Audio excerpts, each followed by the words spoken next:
A lot of people ask me, what kind of drawing program do you use? So here we go. This is a mega tutorial about everything that I use. I'm breaking this video down into 4 parts. Each timestamp for the different part will be in the description. So now you guys can stop asking me. And if you see a comment that's like asking, what blank do you use? It's now your job to link them to this video. So if you are linked to this video, that's why. All right, grab your pencils and papers. To draw, I use a Yiga Nova MVP 22U version 3. Whew!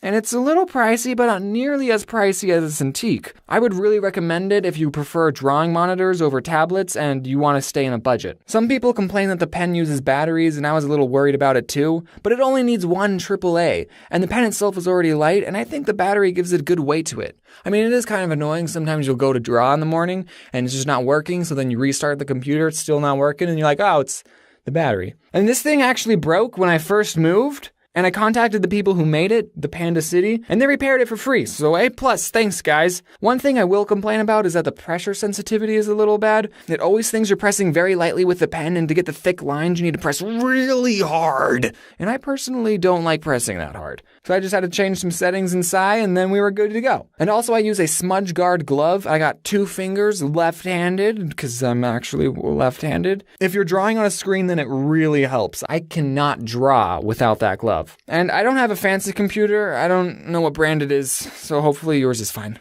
The program I use to draw is called Paint Tool Psi. It's free, if you know where to look, and one of the main reasons I like it is because it's totally customizable. You make your own shortcuts for tools.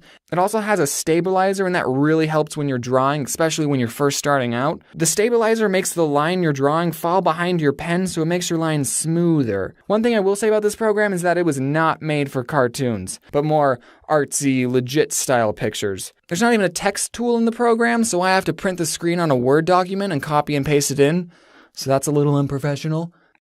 I think it's pretty easy to use. You can pick it up pretty quickly, and there are hundreds of brush settings on the internet to try out. Now to color, I see this time and time again with people who use Psi. They'll move a layer down and then color everything in like a coloring book and then erase the stuff over the lines. No, you don't need to do that, son. So you want to use the magic wand tool, make sure it's set to transparency and working layer. So go to the line art layer, select just one part like their head, and boom, now you have it selected. You can only draw in this space. So now you move down a layer and you can get some base colors in with the paint bucket tool. I just draw the shadow line with the pen and then fill it in. For shading, you want to make a layer above the base color layer and then set it to multiply.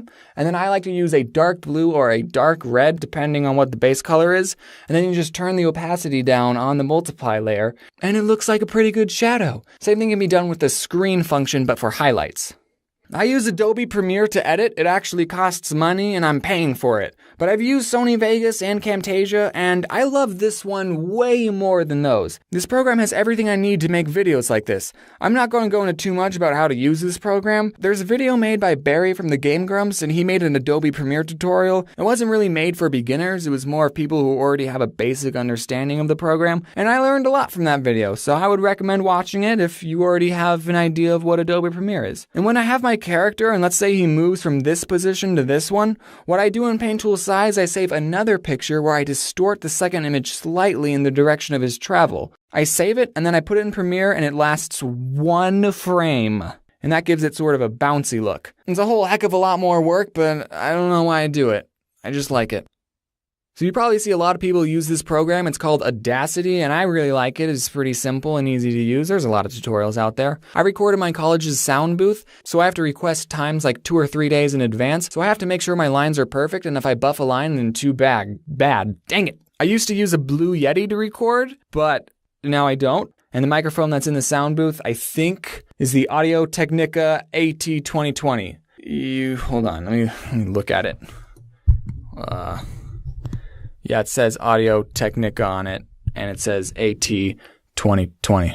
I think it's the same one that Game Theory uses, so that's pretty cool. And for headphones, I use the Synthesizer HD 2080 Pro.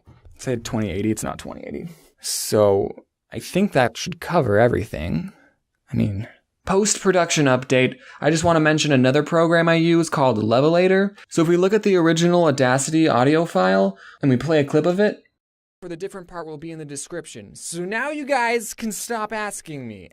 It's actually kind of quiet, but that's okay because that means the screams are at a normal level and we can fix the talking. So what we do is we export this as a WAV file. I'll just call this part 2. And we want to use this program called a levelator. This thing will raise the levels of the quiets without raising the levels of the highs. So that means the talking will be at the same level as the screams. So we just drag the WAV files in here, and then it loads up and just poops it out. So now if we put this into Adobe Premiere, and we play a clip of it, the different part will be in the description. So now you guys can stop asking me. And if you remember, that was kind of the loud part, but now all the talking, they all sound the same. And that's because of levelator. That means the talking is the same level as the screams. So, it's not all over the place. And also you want the levels to be around -6. -6 is like the best. This is, if you watch that's like asking, what it's around -6. I just wanted to tell you about levelator. It's really good, makes you sound better. So there's like foam in this sound booth. So, if you want to record, you could get some acoustic foam. You may think that's excessive, but it's worth it. So that should be everything. Hope you like it. So now you can stop asking me.